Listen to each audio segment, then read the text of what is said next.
Bienvenue à nouveau dans notre voyage à travers l'Exode. Aujourd'hui, nous allons plonger dans une partie cruciale de l'histoire de Moïse qui nous enseigne une vérité importante. Quand Dieu nous confie une mission, il appelle souvent toute notre famille à y participer avec nous.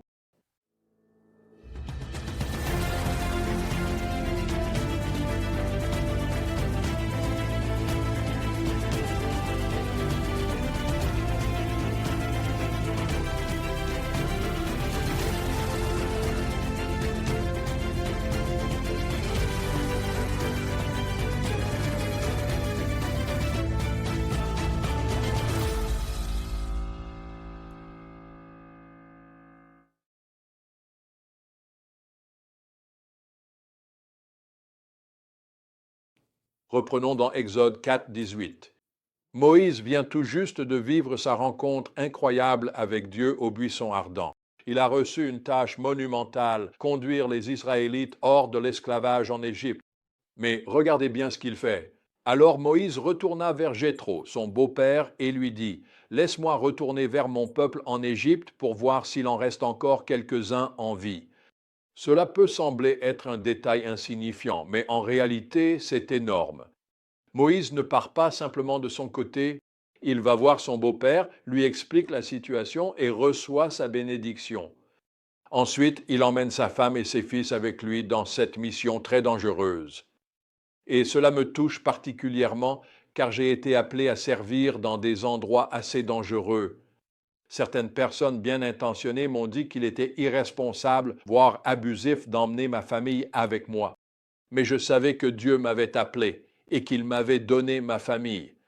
Je crois qu'une partie de notre parcours de foi consistait à lui faire confiance avec ma famille. Et vous savez quoi? Mes deux enfants sont maintenant adultes, ont leur propre famille, et ils m'ont dit que participer à ces missions a été l'une des meilleures choses que j'ai jamais faites pour eux.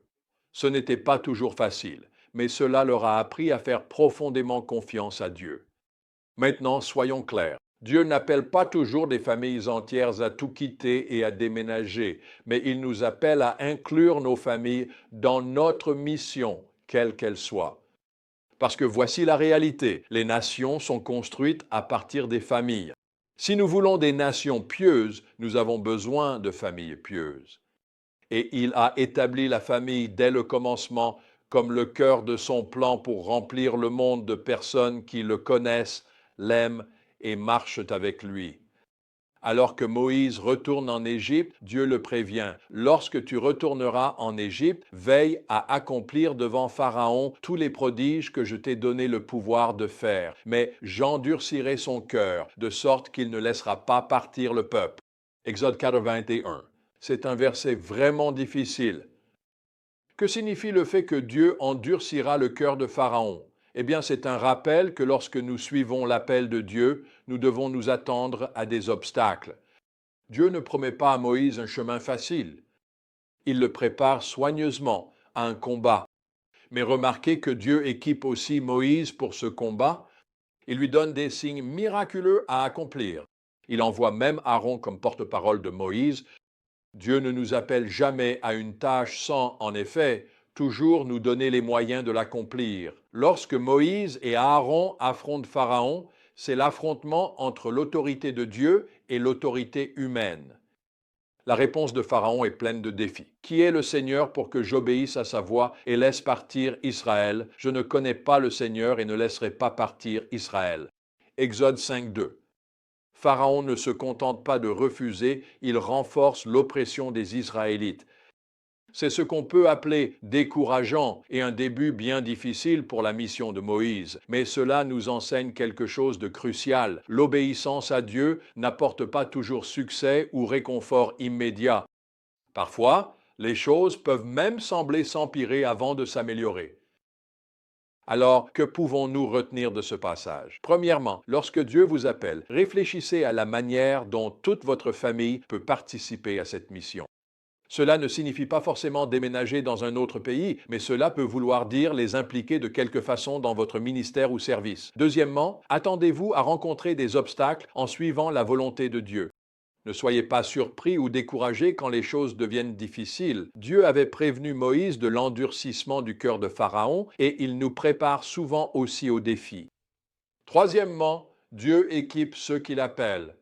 Tout comme il a donné à Moïse des signes miraculeux et Aaron comme aide, Dieu vous fournira ce dont vous avez besoin pour accomplir l'appel qu'il a placé sur votre vie. Quatrièmement, persévérez face au revers. La première tentative de Moïse et Aaron devant Pharaon a été un échec, mais ils n'ont pas abandonné. Nous non plus ne devrions pas abandonner face à ce qui semble être des échecs. Souvenez-vous qu'il y a souvent un combat spirituel derrière les conflits terrestres. La défiance de Pharaon n'était pas seulement politique, c'était un affrontement entre le seul vrai Dieu et les faux dieux d'Égypte. Au fil de notre lecture de l'Exode, nous verrons comment Dieu agit à travers Moïse et sa famille pour accomplir quelque chose d'incroyable. Et souvenez-vous, le même Dieu qui a appelé et équipé Moïse vous appelle et vous équipe, vous et votre famille, aujourd'hui. Laissez-moi vous poser la question, à quelle mission Dieu vous a-t-il appelé? Et comment pourrait-il appeler votre famille à en faire partie?